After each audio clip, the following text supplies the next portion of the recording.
আবাস যোজনা প্রকল্পের প্রথম কিস্তির ৬০,০০০ টাকা পাওয়ার পরে আপনার কাছে কেউ যদি কাটমানি বা ঘুষ চায় সেক্ষেত্রে আপনি কী করবেন সেই নিয়ে কিন্তু নবান্ন গাইডলাইন্স জারি করে দিয়েছে। এছাড়া যারা আবাস যোজনার প্রথম কিস্তির ৬০,০০০ টাকা পেয়ে গেছে তারা দ্বিতীয় কিস্তির টাকা কবে পাবে সে বিষয়ে কিন্তু মুখ্যমন্ত্রী মমতা বন্দ্যোপাধ্যায় ক্লিয়ার করে জানিয়ে দিয়েছেন। সমস্ত বিষয়টা কিন্তু আমরা আজকের এই ভিডিওতে বিস্তারিতভাবে জেনে নেব। ভিডিওটি বিস্তারিতভাবে দেখে নেওয়ার আগে ছোট্ট একটা অনুরোধ, যদি চ্যানেলে নতুন হয়ে থাকেন অবশ্যই চ্যানেলটা সাবস্ক্রাইব করে রাখবেন এবং নোটিফিকেশনটা অল করে রাখবেন এই ধরনের সমস্ত আপডেট সবার আগে পাওয়ার জন্য। চলুন আজকের আপডেটটা আমরা বিস্তারিতভাবে দেখে নিই। রাজ্য সরকারের আবাস যোজনায় টাকা পাওয়ার জন্য বা গৃহ নির্মাণের টাকা ব্যাংকের অ্যাকাউন্টে ঢোকার পর কেউ যাতে কোনো স্তরের নেতাকে কাটমানি না দেন তা সুনিশ্চিত করতে কিন্তু প্রচারে নামলো মুর্শিদাবাদের রঘুনাথগঞ্জ ১ নম্বর ব্লকের মির্জাপুর গ্রাম পঞ্চায়েতের তৃণমূল নেতৃত্ব।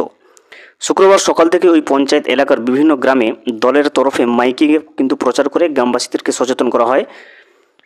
নেতৃত্ব জানিয়েছেন যে দলের কোনো স্তরের নেতা যদি বাংলা আবাস যোজনার উপভোক্তাদের থেকে কাটমানি হিসেবে টাকা চান তাহলে গোটা বিষয়টি যেন কিন্তু দ্রুত তাদের নজরে আনা হয়।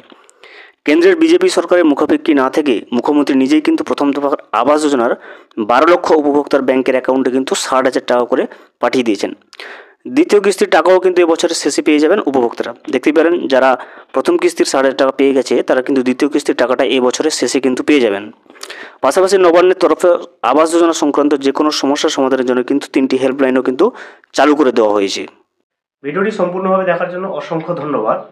এখনও পর্যন্ত যদি চ্যানেলে নতুন হয়ে থাকেন এবং সাবস্ক্রাইব না করে থাকেন অনুগ্রহ করে চ্যানেলটা সাবস্ক্রাইব করে পাশে থাকবেন।